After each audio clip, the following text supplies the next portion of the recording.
নমস্কাৰ আপোনালোকক স্বাগতম জনাইছো নতুন এটা ভিডিঅলৈ প্ৰশান্ত ফুকন ডিব্ৰুগড় সমষ্টিৰ 2006 ৰ পৰা চাৰিবাৰকৈ বিধায়ক পদত অধিষ্ঠিত হৈ থাকিও আজিলৈকে কিয় মন্ত্ৰিত্ব নাপালে ডিব্ৰুগড়ৰ বিধায়ক প্ৰশান্ত ফুকনে বিস্ফোৰণ ঘটাইছে তেওঁৰ মতে 2006 ৰ পৰা আজিলৈকে চাৰিবাৰ বিধায়ক হৈও মন্ত্ৰিত্ব পদ কিয় নাপালে ভাইছ আছে আপোনালোকক নিশ্চয় শুনাম কিয় এইদৰে প্ৰশান্ত ফুকনে বিস্ফোৰণ ঘটাব লগা হল চাহক আমাৰ এই প্ৰতিবেদন শেষলৈকে চালে সকলো কথা গম পাব আপোনালোকে কিয় সেইদৰে প্ৰশান্ত ফুকনে বিস্ফোৰণ ঘটাব লগা হল ভিডিঅটো শেষলৈকে চাব বুলি আশা কৰি ভিডিঅটোৰ এটা লাইক কৰি কমেন্ট কৰি চেনেলটো সাবস্ক্ৰাইব কৰি যাবলৈ ধন্যবাদ জনাইছো চাহক আমাৰ এই প্ৰতিবেদন তেওঁ বিজেপি দলৰ 2006 চনৰ পৰা একেৰাহে চাৰিবাৰকে বিজয়ী হৈ বৰ্তমানলৈকে মন্ত্ৰিত্ব পাবলৈ বঞ্চিত হোৱা বিধায়ক আৰু তেওঁ দলৰ হকে সকলো সময়ত কাম কৰি অহা আমি দেখিছোঁ তেওঁৰ লগত আমি কিছু কথা পাতিম নিৰ্বাচনৰ পিছত বৰ্তমানৰ পৰিস্থিতি ৰাজনৈতিক পৰিস্থিতি প্ৰেক্ষাপটত তো প্ৰশান্ত ফুকন নগৰীয়া মই আপোনাক স্বাগতম জনাইছোঁ আৰু প্ৰথম কথা মই একদম কৈছোঁ যে নিৰ্বাচনৰ বহুত কিমান দিন ধৰি আপোনালোকে পৰিশ্ৰম কৰিছিল আৰু বৰ্তমান সময়তো অসমত নিৰ্বাচন শেষ তো আপোনালোকৰ যি ধৰণে সমষ্টিবিলাকক লৈ অংক কৰিছে কেনেকুৱা অংক ছবি দেখিছে অংক মানে আমি 11টা সিট কনফাৰ্ম আছোঁ 12-13টোত অলপমান কনফিউজন আছে 12-13টোত এজামশ্যন কৰিবৰ কাৰণে অসুবিধা হৈছে কোনো ক্ষেত্ৰত চালে আমাৰ জিকিম লাগে কেতিয়াবা কোনোবা এটা চাইডত চালে আকৌ হাৰিম লাগে সেইকাৰণে 12-13টো কথা আমি এতিয়া একো ক'ব খোজা নাই কিন্তু আপোনাৰ 11টা সিট আমাৰ কনফাৰ্ম আমি 11টা সিট অতি সুন্দৰভাৱে আমাৰ ভাৰতীয় জনতা পাৰ্টি দখলত আহিব এই কথা কোনো ডিমত নাই হয় আমি ডিমত নাই কিন্তু ধৰক দৰ্শকসকলক জনাব নেকি ডিব্ৰুগড় লোকসভা নিৰ্বাচন এইবাৰ যথেষ্ট আকৰ্ষণীয় হোৱা বুলি চৰ্চাত আহিছিল কেনেকুৱা ধৰণৰ আপোনাৰ ফিলিংছ আছে ডিব্ৰুগড় লোকসভা নিৰ্বাচনক লৈ ডিব্ৰুগড় লোকসভা সমষ্টিত সৰ্বানন্দ সোণোৱালৰ এটা নিজস্ব বুনিয়াদ এটা আছে যিকোনো কামেই সৰ্বানন্দ সোণোৱালৰ নিজৰ বুনিয়াদটো লৈ আৰম্ভ কৰিছে আৰু তাতে এতিয়া নৰেন্দ্ৰ মোদীৰ ৱেভ তাতে আমাৰ আজিৰ ডেটত সৰ্বানন্দ সোণোৱাল কেন্দ্ৰীয় মন্ত্ৰী প্ৰাক্তন মুখ্যমন্ত্ৰী এই গোটেই ক্ৰিয়া যিখিনি আছে সেইখিনি পজিটিভ পইণ্ট এই পজিটিভ পইণ্টৰ পাছতো আমি সৰ্বানন্দ সোণোৱাল ডাঙৰীয়াক এবাৰ ডিব্ৰুগড় টিকেট দিছে আৰু এটা ভাল আমাৰ গোটেই 10টা সমষ্টিয়ে এটা সমষ্টি এজিপি বাকী গোটেইকেইটা সমষ্টিয়ে এছেম্বলি সেগমেন্ট আমাৰ এই গোটেই কথাটো ক্ৰিয়া কৰাৰ পাছত এইবাৰ আমাৰ টোটেল ভোট পৰিলে 12,70,000 আজিৰ ডেটত যদি আপুনি বাকচৰ ভিতৰত আছে 12,70,000 ভোট 12,70,000 ভিতৰত 3 লাখ ভোট লুইনজ্যোতি গগৈ পাব এইটো কোনো ডিমত নাই 3 লাখ ভোট পাব আৰু আমাৰ মনোজ ধানোৱাৰে সব মিলাই 1.5 লাখ ভোট পাব 1.5 লাখ আৰু 3.5 লাখ 4.5 লাখ 30,000 নোটাত ভোট যাব আৰু মই 50,000 ভোট বাদ দিছোঁ বাকীখিনি ভোট সৰ্বানন্দ সোণোৱাল ডাঙৰীয়া পাব তাৰমানে সৰ্বমুঠ কিমান ভোট লাভ কৰিলে সৰ্বানন্দ সোণোৱাল ডাঙৰীয়াই অতি কমেও আপোনাৰ 4 লাখৰ পৰা 5 লাখ ভোটৰ এই ৰেঞ্জত তেখেতে জয়লাভ কৰিব মিনিমাম 4 লাখ আৰু মেক্সিমাম 5 লাখ এইকেইটাৰ ভিতৰত আপুনি জয়লাভ কৰিব কিন্তু আমি যেতিয়া দেখিছোঁ নিৰ্বাচনৰ সময়ত বা নিৰ্বাচনৰ পৰৱৰ্তী সময়ত বিভিন্ন ঠাইত আলোচনা হৈ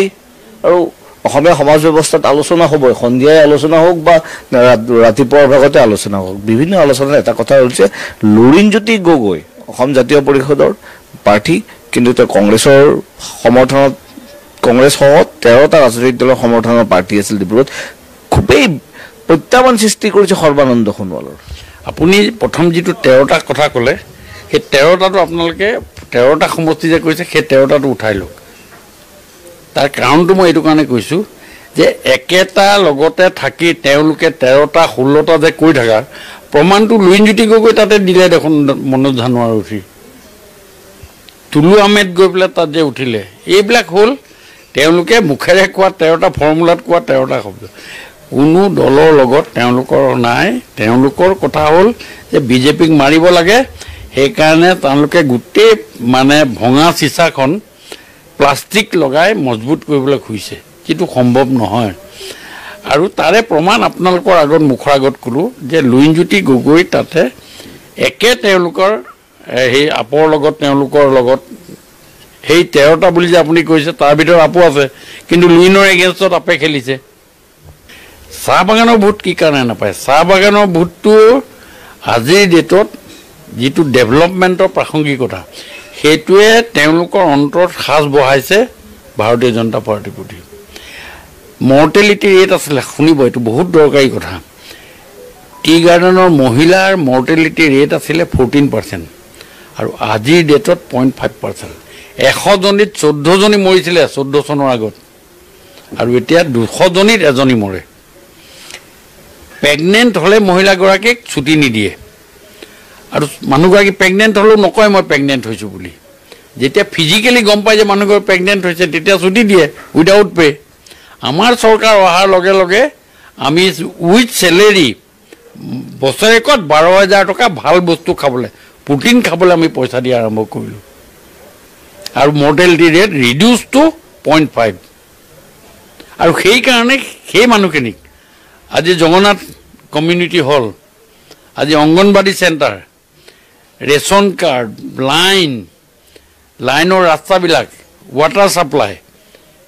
প্ৰত্যেকখন গাঁৱত চৰ্দাৰসকলক তেওঁলোকক হেৰি জন ধন যোজনা সোমোৱাই তেওঁলোকৰ একাউণ্টত পইচা সোমোৱাই তেওঁলোকক এক্টিভাইট কৰা, দৰমহা ল'বলৈ বা বেংক ল'বলৈ শিকোৱা। এই যে 60 বছৰ এলহান্দু কলীয়া যিখিনি ছিষ্টেম আছিলে সেইখিনিক দূৰ কৰি এনেকুৱা এটা ছিষ্টেম কৰি দিলে। প্ৰথম ছিষ্টেম হ'ল প্ৰত্যেকখন বাগানৰ প্ৰত্যেকটো ৰাস্তাই লাইনে পকা। আগতে কি আছিলে, এটা ডাঙৰ কমন নাদ এটা আছিলে, নাদটোতে মাইকী মানুহজনীয়ে পানী তুলি গা ধুৱে, মতা মানুহটোৱে সেইখিনিতে থুকুচি কাপোৰ ধুই আছে। ইফালে দেখিছোঁ গেলেকনি হয়, হাঁহ কুকুৰা পাৰ চবেই তাতে খেচে খেচে চৰি আছে, হয়নে? দৃশ্যটো আপুনি মনত পেলাওকচোন। কিন্তু সেইবোৰ চব নাইকিয়া কৰি দিলে, নাইকিয়া কৰি গলি গলি ঘৰে ঘৰে টিউবৱেল দিয়া কাম কৰিলে, লেট্ৰিন বনাই দিলে। এই যে কথাবিলাক কৰিলে, সেইকাৰণে আমাৰ আজিৰ ডেটত আমাৰ যিটো প্ৰাসংগিকতা 4 লাখ আমাৰ টি গাৰ্ডেন ভোটাৰ আছে, এই 4 লাখ টি গাৰ্ডেন ভোটাৰৰ ওপৰত আমাৰ যথেষ্ট আত্মবিশ্বাস আছে। আমি 4 লাখ টি গাৰ্ডেনৰ ভোটাৰ, আমি প্ৰায় 3 লাখ 3.5 লাখ টি গাৰ্ডেনৰ ভোটাৰ ভাৰতীয় জনতা পাৰ্টিৰ সপক্ষে আহিব ডিব্ৰুগড় সমষ্টিত। এই যিটো বাগানৰ ভোট আগতে এটা সময়ত কংগ্ৰেছৰ পকেটত আছিল, সদায় কৈছিল যে মানে আলি কুলি এনেকৈ সদায় থাকে বুলি। গতিকে কিন্তু আমি দেখিলোঁ যে বিজেপি দলে লাহে লাহে বিশেষকৈ 2014ৰ পৰা চাহ জনগোষ্ঠীৰ সম্প্ৰদায়ৰ অধিকাংশ ভোট লাভ কৰিব সক্ষম হ'ল। কিন্তু এই যিটো চাহ জনগোষ্ঠীৰ সম্প্ৰদায়ৰ ভোট, এই ভোটটোক বিন্যাস ঘটোৱাৰ কাৰণে, হ্ৰাস কৰাৰ বাবে আপৰ ফালৰ পৰা বহুতে সেইটো কৈছে যে মানে ভূপেন বৰাৰ পৰামৰ্শ মতে বা আপে সেইমতে বা লুৰিণজ্যোতিৰ পৰামৰ্শ মতে, গগৈৰ পৰামৰ্শ মতে তাত মনোজ ধাৰুৱানক প্ৰাৰ্থিত্ব যাতে প্ৰদান কৰে, মনোজ ধাৰুৱানক তাতে মানে যিটো চাহ বাগিচাৰ ভোট সেই ভোট লাভ কৰে। এনেকুৱা কথা সঁচা নেকি? নহয়, সেইটোতো তেওঁলোকে নিজেই কৈছে। আমাৰ ভূপেন বৰাই নিজে কৈছে যে মই উদ্যোগ কৰাব লৈছিলোঁ, কিন্তু লুৰিণজ্যোতি গগৈয়ে ক'লে নালাগে বুলি। এইটো তেওঁলোকৰ কোৱা কথা। তেওঁলোকে উদ্যোগ কৰাব নালাগে বুলি ক'লে, নকৰাই তেওঁলোকক উঠালে। তেওঁ ভাবিছিলে যে গোটেই চাহ বাগানৰ ভোটটোৰ চাহ বাগানৰ এজন নেতা উঠাৰ কাৰণে এণ্টায়াৰ ভোটটো তেওঁলৈ ট্ৰেন্সফাৰ হৈ যাব। তাৰপাছত তেওঁ নিজৰ ষ্ট্ৰেটেজি এটা কৰিছিলে, ইনমেচিয়ৰ্ড ষ্ট্ৰেটেজি যিটো আছিলে, ইনমেচিয়ৰ্ড ষ্ট্ৰেটেজি কৰিছিলে। কৰাৰ কাৰণে তেওঁ ভাবিছিলে এইটো কৰিব, কিন্তু সেইটো তেওঁ হেৰি হ'ব নোৱাৰিলে। সেইকাৰণে নোৱাৰিলে যে আমি চাহ বাগানৰ ক্ষেত্ৰত আমি কোনো কম্প্ৰমাইজ কৰা নাছিলোঁ ভাৰতীয় জনতা পাৰ্টীয়ে। যে তেওঁলোকৰ লগত আমাৰ ষ্ট্ৰেটেজিকেলি যিখিনি কৰিব লাগে, তেওঁলোকৰ লগত আমি কি ধৰণে থাকিব লাগে, যে বোলে নহয় আজি ইলেকশ্যনৰ আগত আমি কম্বল সূতা দি পেলাই যিটো কংগ্ৰেছৰ দিনত আছিলে আমি সেইবিলাকত কম্প্ৰমাইজে নকৰিলোঁ। স্কুল বনাব লাগে, কিমান স্কুল বনালোঁ, প্ৰত্যেক বাগানত স্কুল, জগন্নাথ বনালোঁ, Jagannath community hall, anganwadi centre বনাই দিলোঁ বাগানে, নতুন এম্বুলেঞ্চ এখন বাগানত, AC এম্বুলেঞ্চ, কোনো বাগানত কম্প্ৰমাইজ নাই, মানে নগদ আমাৰ লগত আছে তেওঁলোক ক'ব নোৱাৰোঁ কাইলৈ তেওঁলোক কি হয় আপে ট্ৰাই দে লেভেল বেছ তেওঁলোকে ট্ৰাই কৰক তেওঁলোকে যদি কিবা ষ্ট্ৰেটেজি কৰিব পাৰে মই পাৰিব নোৱাৰে মই ক'ব নোৱাৰোঁ কিন্তু তেওঁলোকৰ যিটো ষ্ট্ৰেটেজি আছে তেওঁলোকে সেইফালে কৰক কিন্তু আমাৰ লেভেলত আমাৰ যিখিনি কৰিবলগীয়া আছে আমি সেইখিনি কৰি থাকিম তাৰমানে ডিব্ৰুগড় লোকসভা সমষ্টিত লুৰিণজ্যোতি গগৈয়ে হওক বা মনোজ ধানোৱাৰে হওক তেওঁলোকৰ নিৰ্বাচনী যুঁজৰ দৃশ্যত মূল দৃশ্যত আহিব নেকি না মূল দৃশ্যত মানে তেনেকুৱাতো মূল দৃশ্যত আহিবলগীয়া কোনো কথা নাই আবেগ অনুভূতিৰে লুৰিণজ্যোতি গগৈয়ে কিছু ভোট পাইছে লুৰিণজ্যোতি গগৈৰ ৰাজনৈতিক টেকন'লজিটোৰে কিমান দূৰ সফলতা লাভ কৰিব সেইটো চাই তেওঁ 5% মানুহ ভোট দিয়া নাই এই আবেগিক ভোট এটা আবেগিকভাৱে ভোট এটা পাইছে তেওঁ ইয়াত আৰু কোনো কথা নাই আবেগিক ভোট আৰু কংগ্ৰেছৰ পৰা যিখিনি ভোট আছে এই 3 লাখ ভোট যে তেওঁ পাব বুলি কৈছোঁ এটা মূল সমষ্টিত তেওঁ 30,000 পৰা 35,000 ভোট পাব 30-35,000 তেওঁ ভোট নহয় নহয় এইটো কংগ্ৰেছৰ ভোটটো থাকিব কংগ্ৰেছৰ ভোটো থাকিব যিখিনি কংগ্ৰেছৰ এখিনি ভোট আছে যে কংগ্ৰেছ শব্দ পায় মই 6 চনৰ পৰা 6 চনতো মই 30,000 ভোট কংগ্ৰেছে পাইছে 11টো পাইছে 21টো পাইছে 19টো পাইছে 26টো এইটো পাইছে 4টা মোৰ ইলেকশ্যনত তেওঁলোকে 30,000 ভোট পায় 30,000 পায় ইয়াৰ লগত আৰু 5,000 আবেগিক ভোট হৈ সোমাব পাৰে যিখিনি মানুহ কা আন্দোলনৰ লগত জড়িত হ'ল আবেগিক ভোট সেই ভোটখিনি সোমাব আৰু তাৰপাছত আৰু তেওঁ ক'ত ভোট আছে পাবলৈ সেইকাৰণে এই কথাটো তেনেকুৱা কথা নহয়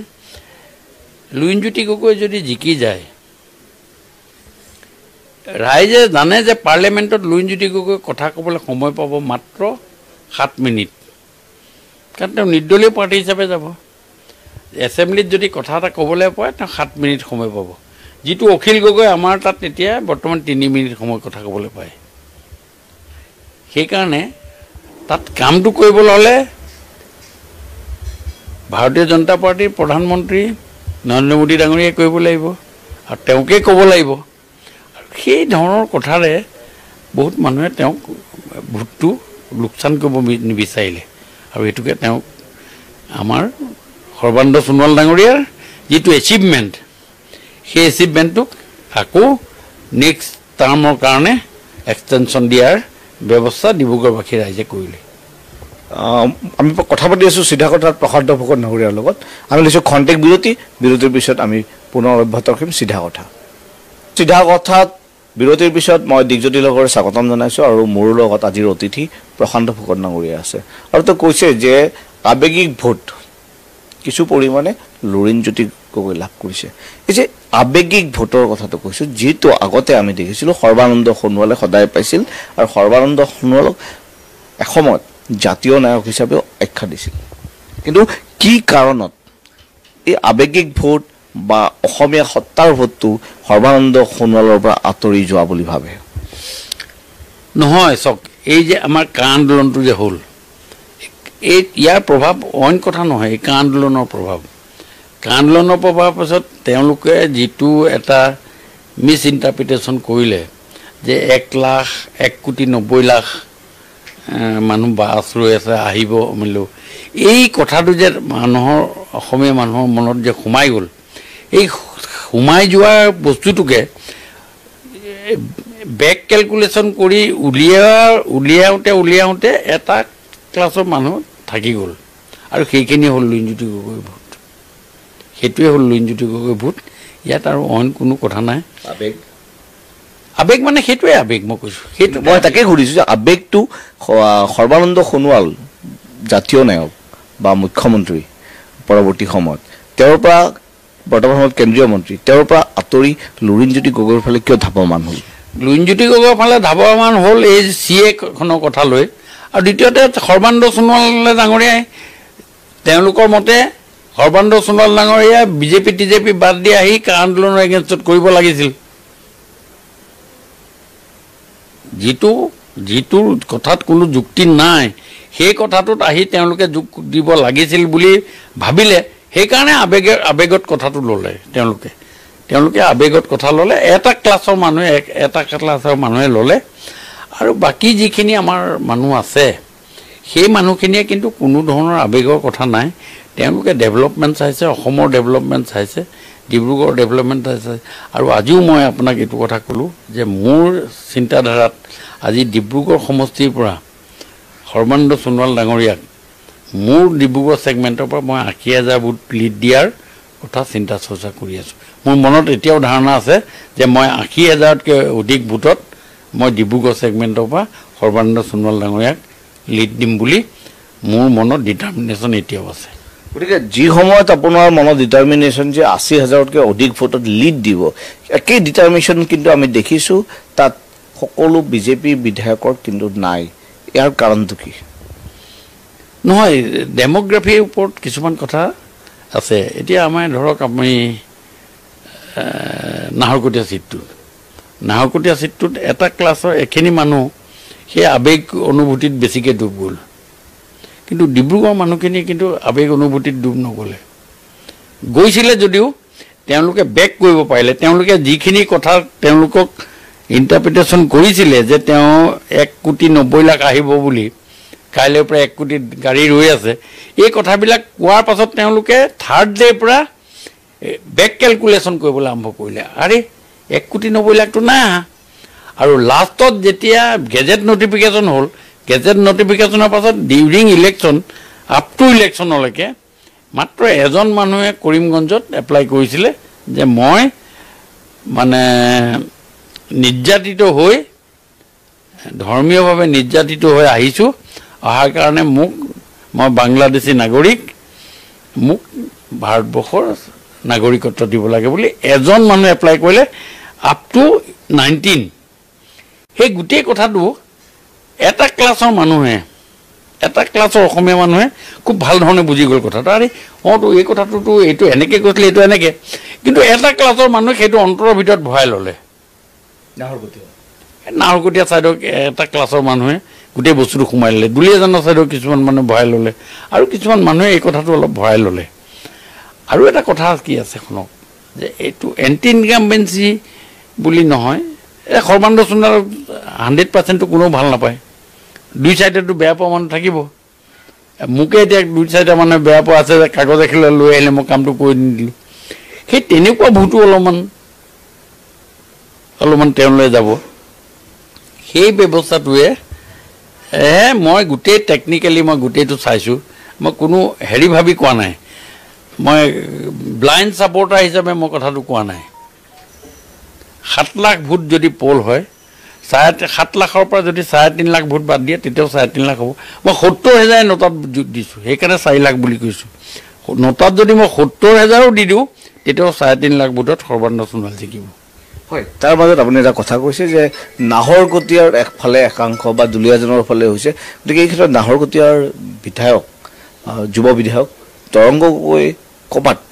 তেওঁৰ ৰণনীতিত ক'ৰবাত ভুল কৰিলে নেকি না কোনো ৰণনীতিবোৰ নাই সেইবোৰ জেগাটো আমি ডেভেলপ হৈছে এই যে আবেগটো 1,90,00,000 এই ফৰ্মুলাটো সেই সময়ত যিটো ৰিভলিউশ্যন হৈ আছিলে কাৰণ সেই সময়ত আমিও ইষ্টাব্লিছ কৰিব পৰা নাছিলোঁ নাই পৰা মানে আমি মুখেৰে কৈছোঁ যে নহয় এইটো বস্তু নহয় কিন্তু যেতিয়া যিদিনা এই কাখন আহিলে কৰিলে মেলিলে তাৰপাছত কোনো মানুহটো সোমাই নাহিলে বাংলাদেশৰ বৰ্ডাৰত ট্ৰাক গাড়ী ৰৈ আছে সেই যে ভুল তথ্য এটা তেওঁক দিলে সেই ভুল তথ্যটো 80% মানুহে বুজি গ'ল 80% মানুহে বুজি গ'ল যে এইটো ভুল তথ্য 20% যে থাকি গ'ল সেই 20%টোৱে হ'ল এনেকুৱা ধৰণৰ এটা কথা মই তেতিয়া এটা কথা উল্লেখ কৰিব যে প্ৰথম পৰ্যায়ৰ নিৰ্বাচনৰ প্ৰাক মুহূৰ্তত বলবৎ আৰু তাক লৈ কেন্দ্ৰীয় গৃহমন্ত্ৰী অমিত শ্বাহৰ একদম ঘোষণা আৰু তাৰপিছত আমি দ্বিতীয় পৰ্যায়ৰ নিৰ্বাচনৰ প্ৰাক মুহূৰ্তত প্ৰাক্তন কেন্দ্ৰীয় ৰাজ্যিক গৃহমন্ত্ৰী তথা কেন্দ্ৰীয় মন্ত্ৰী কিৰেণ ৰিজিজুৱে ক'লে যে যিখিনি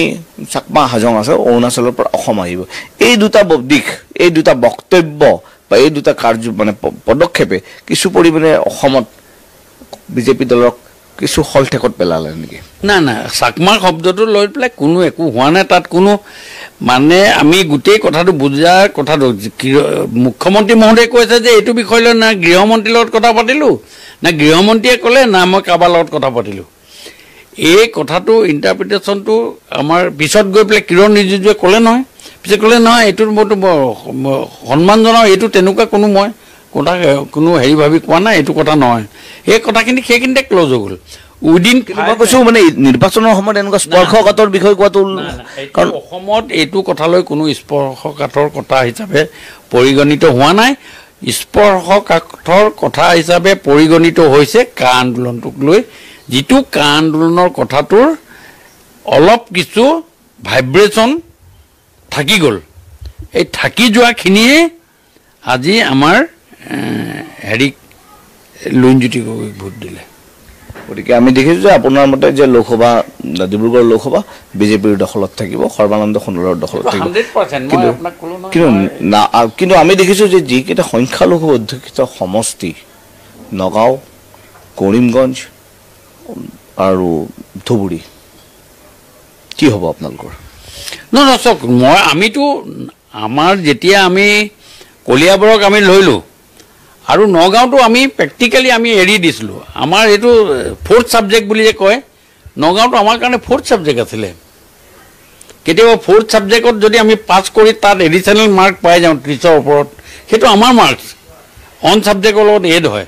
পজিশ্যন পাবলৈ ভাল হয় আমি নগাঁওটো সেইটো পজিশ্যনতে আছিলোঁ কাৰণ আমি ডিলিমিটেশ্যন যেতিয়া হৈছে ডিলিমিটেশ্যনতে গোটেই কথাটো জল পট হৈয়ে গৈছেতো তেতিয়াহ'লে মই কওঁ অসমৰ প্ৰথমতে কংগ্ৰেছৰ শাসনকাল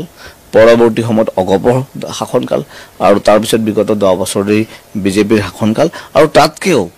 প্ৰধানমন্ত্ৰী নৰেন্দ্ৰ মোদীয়ে 2014 নিৰ্বাচনত তেতিয়া সময়ত প্ৰতিশ্ৰুতি দিছিল যে 16 মে'ৰ পিছত তালি টোপোলা বান্ধি বাংলাদেশী যাব লাগিব কিন্তু কাৰ্যক্ষেত্ৰত নহ'ল বাবে এতিয়াকে দেখকে তিনিটাকে লোকসভা সমষ্টি আপোনালোকে এৰি দিবলৈ বাধ্য হৈ গৈছে নহয় 16টা যাব বুলি কৈছিলে প্ৰভাইডিং আপোনালোকে যাব সেই কথাটোৰ লগত প্ৰভাইডিং আমাৰ এটা কথা জড়িত হৈ আছিলে তাত এনআৰচিখন তাত যিটো কথা আছিলে কৈছিলে কিন্তু এনআৰচিখনৰ প্ৰভিজনটো তাত থাকি গ'ল এনআৰচি ছাবজুডিচ সুপ্ৰিম কোৰ্টৰ কথা এটা তাত কোনো এটা কথাত মাতিবলৈ যোৱাৰ লগে লগে সৰ্বানন্দ সোণোৱাল মুখ্যমন্ত্ৰী হৈ থাকোঁতে ওকালতনামা চহী কৰিবলগীয়া হ'ল সুপ্ৰিম কোৰ্টৰ ইনষ্ট্ৰাকশ্যনৰ মতে সেই যিবিলাক কথা আছিলে সেই কথাবিলাকে হাৰ্ডেলছ হিচাপে থিয় হোৱাৰ কাৰণে আমাৰ সেই সময়ত যিখিনি আমি পৰিস্থিতি ঠিক কৰিছিলোঁ সেই পৰিস্থিতিটো আমি কৰিবলৈ সক্ষম নহ'লোঁ অনলি বিকজ অফ এনআৰচি আজি যে আপোনাকে কৈছে কোনো উত্তৰটো নিদিয়ে মই আপোনাৰ স্পষ্টকৈ আপোনাক কৈছোঁ যিটো কথা কৈছিলে কিন্তু তাৰ পাছত এনআৰচিখন ইমপ্লিমেণ্টৰ হ'ল implement guided by the honourable Supreme Court আৰু সেইকাৰণে আমি তাত বহুত কোনো হস্তক্ষেপ কৰিব পৰা নাই কিন্তু এতিয়াওতো আমি ইয়াৰ পাছতো এনআৰচিখন হৈ যোৱাৰ পাছতো আমি আজি ডেটত চেলেঞ্জ কৰিছোঁ যে এখন এনআৰচি ভুল এনআৰচি হৈ আছে বুলি আজিও আমি চেলেঞ্জ কৰি আছোঁ যে সেইখন ঠিক হোৱাৰ পাছত আমি বাকী যিখিনি কৰিব লাগে আৰু চাওক নৰেন্দ্ৰ মোদী হাইটো মুনকি নাই যিকোনো কথাই তেওঁ খুব ষ্ট্ৰেটেজিকেলি কৰে আৰু কৰি আছে ৰাম মন্দিৰৰ কথা কওক 370 কথা কওক যিবিলাক কথা তেওঁ অসমৰ বাংলাদেশী অবৈধ বাংলাদেশী নহয় সেইটোৱেই মই আপোনাক সেইটোৱে কৈছোঁ that problem also' be a sorted out by the honourable Narendra Modi আৰু এইটো কৰিব আৰু এনেকুৱা এটা প্ৰব্লেম আপোনাৰ লাহে লাহে ঠিক কৰাৰ কথা ক'ব তেওঁ খুব বেছি উত্তৰ দি নাথাকে তলে তেওঁ কাম কৰে আপোনালোকে দেখি আছে আৰ্টিকল এতিয়া POK কথা আছে দেখিব কাইলৈ চৰকাৰ অহাৰ পাছত POKৰ ওপৰত আমাৰ যিটো আজি 60 বছৰ গভৰ্ণমেণ্ট কংগ্ৰেছ চৰকাৰ এৰি দিছিলে ঠিক তেনেকৈ মই এইটো এটা ক্ৰনিক ডিজিজ এইটো ক্ৰনিক ডিজিজ মই ভাবোঁ যে থাৰ্ড টাৰ্ম চৰকাৰ অহাৰ পাছত নৰেন্দ্ৰ মোদীয়ে নিশ্চয় এইটো বিষয় লৈ এটা গুৰুত্ব সহকাৰে ল'ব গতিকে অসমীয়াৰ সংকটকাল অসমীয়া আয়ুস ৰেখা বা সমাজৰ ব্যৱস্থাৰ যিটো সংকটকাল বা যিটো বোজা দীৰ্ঘদিন ধৰি এই অবৈধ বাংলাদেশীৰ বোজা কঢ়িয়াই আছে এতিয়া অধিকাংশই কিন্তু নাগৰিকত্ব চাৰিকত্ব চব পায়েই গ'ল কিন্তু এই বোজা কেতিয়াবা অসমৰ পৰা আঁতৰিব বুলি ভাবেনে নহয় যিসকলে নেতৃত্ব লৈছিলে বোজা আঁতৰাবৰ কাৰণে যিসকলে নেতৃত্ব লৈছিলে যিসকলে দিল্লীত গৈ চহী কৰিছিলে যিসকলে এই কামখিনি কৰিছিলে সেই কাম কৰা ব্যক্তিসকলৰ সেই সময়ত চিন্তাধাৰাখিনি কি আছিলে সেই কথাটো আজিৰ ডেটত ডাঙৰ প্ৰাসংগিকতা আছে মই ভাবোঁ সেই সময়ত যিসকলে এই এগ্ৰিমেণ্টখনত চহী কৰিছিলে সেই এগ্ৰিমেণ্টখনৰ 51 চন হ'ব লাগিছিলে 64 চন হ'ব লাগিছিলে 62 চন হ'ব লাগিছিলে 52 এই যি কথাবিলাক আছিলে সেই সময়ত নেতৃস্থানীয় ব্যক্তিসকলৰ নিজৰ স্বাৰ্থতে হওক যিকোনো কাৰণে এটা ভুল সিদ্ধান্ত লোৱাৰ কাৰণে আজিৰ ডেটত এই কথাবিলাকত আমাৰ প্ৰাসংগিকতা আহি আছে এটা ধাৰাবাহিক ভুলৰ কাৰণে এই ব্যৱস্থাটো হৈছে আৰু সেই তাৰ উদাহৰণ হিচাপে মই আপোনাক আজিও কৈছোঁ নাম ল'ব লাগিব সেই সময়ত দিল্লীত যেতিয়া এই কথাটো যেতিয়া স্বাক্ষৰ কৰাৰ সময়ত যেতিয়া তাত আলোচনা হৈছিল সেই আলোচনাৰ মাজৰ পৰা উঠি অহা মানুহজন আছিলে নিবাৰণ বৰা তেওঁ কৈছিল যে এইটো চহী এখন হ'ব নোৱাৰে এখন ভুল সিদ্ধান্ত তেখেত আজি প্ৰয়াত তেখেতৰ সেই কথা আজিও মোৰ ৰিঙিয়াই মনত পৰে মই আপোনালোকক কৈছোঁ যে তেখেতৰ সেই সময়তে তেখেতে মনত পেলাইছিলে কিন্তু বাকীসকলে কি কাৰণে নাজানো সেই কামখিনিত কাৰণ যিহেতু আমি কোনোদিন আমি আন্দোলন কৰিছিলোঁ সেইটো বিষয়লৈ আছিলোঁ মই চৰকাৰী চাকৰিয়াল আছিলোঁ মই ছাছপেনশ্যনতো গৈছিলোঁ চৰকাৰী চাকৰিয়াল হিচাপে আছিলোঁ 84-85ত আমাৰ চাকৰি গৈছিলে এই আন্দোলনৰ কাৰণে যি কি নহওক আৰু এটা মোৰ প্ৰশ্ন যে 2006 চনত যেতিয়া আপুনি বিজেপি দলৰ বিধায়ক আছিল তেতিয়া উজনি অসমৰ একমাত্ৰ প্ৰতিনিধি বুলি ক'লেও ভুল নহ'ব আৰু দ্বিতীয়তে তাৰ পিছত 2011 কওক 2016ত আমি দেখিছোঁ বিজেপিৰ কি প্ৰবল এটা ঢৌ 14ত মোদী ঢৌ তাৰপিছত অসমত